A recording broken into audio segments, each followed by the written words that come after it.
Assalamualaikum warahmatullahi wabarakatuh. Perkenalkan, nama saya Irni, NIM 216500012. Pada video kali ini saya akan mereview kembali materi ke-7 manajemen proyek, yaitu Project Cost Management. Untuk tujuan pembelajarannya, memahami pentingnya manajemen biaya proyek, memahami prinsip-prinsip manajemen biaya proyek dasar, konsep dan istilah, menggambarkan proses perencanaan manajemen biaya, mendiskusikan berbagai jenis perkiraan biaya dan metode untuk mempersiapkannya, memahami proses penentuan anggaran dan mempersiapkan perkiraan biaya untuk proyek teknologi informasi, memahami pemanfaatan dari manajemen net value dan manajemen portfolio proyek untuk membantu dalam pengendalian biaya, menggambarkan bagaimana software manajemen proyek dapat membantu manajemen biaya proyek. Pentingnya manajemen biaya proyek. Proyek TI memiliki track record yang buruk untuk memenuhi tujuan anggaran. Studi CHOS menemukan bahwa rata-rata kelebihan biaya yang harus dikeluarkan adalah antara 180% tahun 94 sampai dengan 56% tahun 2004. Biaya dan manajemen biaya proyek. Biaya adalah sumber daya yang dikorbankan untuk mencapai sasaran tertentu. Biaya biasanya diukur dalam satu moneter seperti rupiah, dolar, dan sebagainya. Manajemen biaya proyek mencangkup proses yang dibutuhkan untuk memastikan bahwa proyek diselesaikan dengan biaya yang sudah disetujui. Untuk proses manajemen biaya proyek, Planning Cost Management menentukan kebijakan, prosedur, dan dokumentasi yang akan digunakan untuk perencanaan, pelaksanaan, dan pengendalian biaya proyek.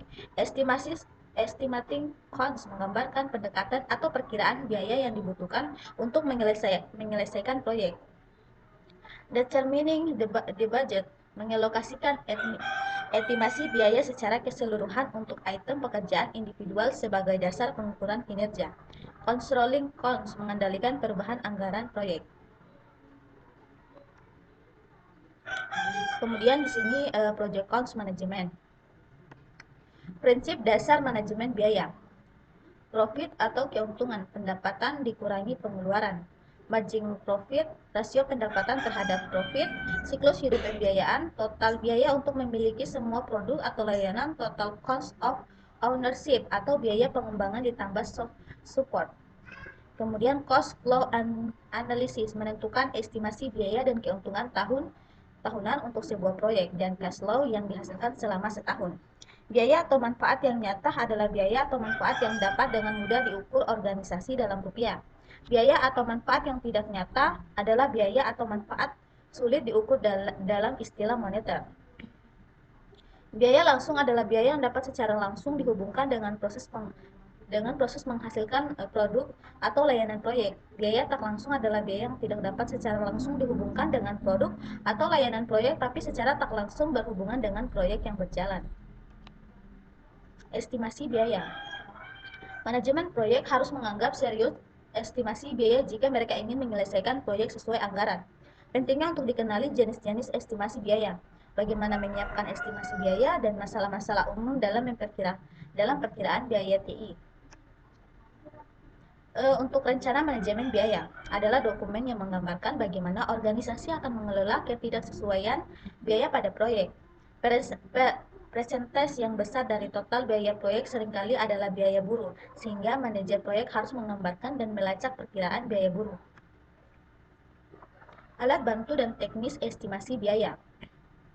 Yang pertama, perkiraan analog atau atas ke bawah menggunakan biaya aktual dari proyek sebelumnya yang serupa sebagai dasar untuk memperkirakan biaya proyek sekarang.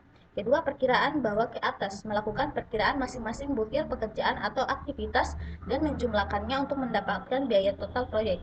Ketiga, pemodelan parametrik menggunakan karakteristik atau parameter dalam mode matematis untuk memperkirakan biaya proyek. Keempat, alat bantu komputerisasi. Alat bantu seperti spreadsheet dan perangkat lunak manajemen proyek yang dapat membuat pekerjaan dengan menggunakan alat bantu perkiraan biaya menjadi lebih mudah. Penganggaran biaya melibatkan pengelokasian estimasi biaya proyek terhadap butir pekerjaan proyek dari waktu ke waktu. WBS merupakan masukan yang diperlukan untuk proses penganggaran biaya karena mengandung butir-butir pekerjaan. Sasarannya adalah untuk menghasilkan cost baseline. Anggaran advice waktu yang digunakan manajer proyek untuk mengukur dan membantu kinerja biaya. Kemudian di sini bisa kita lihat contoh cost baseline. Pengendalian biaya. Pengendalian biaya proyek mencakup yang pertama, pemantauan kinerja biaya, memastikan bahwa hanya perubahan proyek yang tepat yang dimasukkan dalam cost baseline yang direvisi. Yang ketiga, menginformasikan pemangku kepentingan proyek tentang perubahan proyek yang akan mempengaruhi biaya. Earned Value Management merupakan salah satu alat penting dalam pengendalian biaya. Earned Value Management atau EVM adalah alat ukur untuk mengukur kinerja proyek yang mengintegrasikan ruang lingkup waktu dan data biaya. Untuk menggunakan EVM harus dibuat terlebih dahulu baseline original plus plan plus operations. Dengan baseline dapat dievaluasi apakah proyek berjalan dengan baik atau tidak. Secara periodik, informasi aktual mengenai kinerja proyek harus diperbaharui sehingga pemanfaat EVM dapat optimal.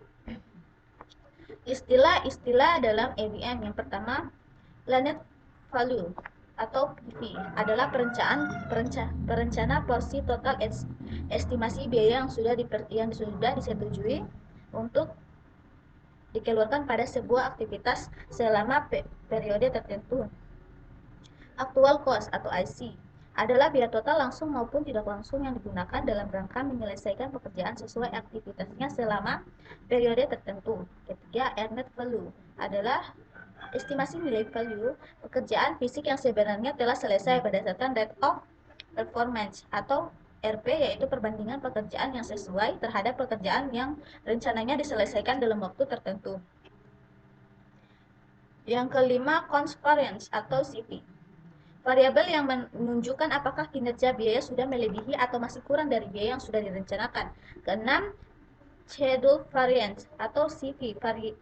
Variabel yang menunjukkan apakah jadwal yang lebih lama atau lambat dari yang direncanakan. Ketujuh, Cost Performance Index atau CPI. Variabel yang dapat digunakan untuk mengestimasi biaya pada saat proyek selesai berdasarkan kinerja proyek sampai waktu tertentu. Kedelapan, Schedule Performance Index atau SPI. Variabel yang dapat digunakan untuk mengestimasi waktu selesainya proyek berdasarkan kinerja proyek sampai waktu tertentu. Rumus-rumus earned value. Bisa kita lihat.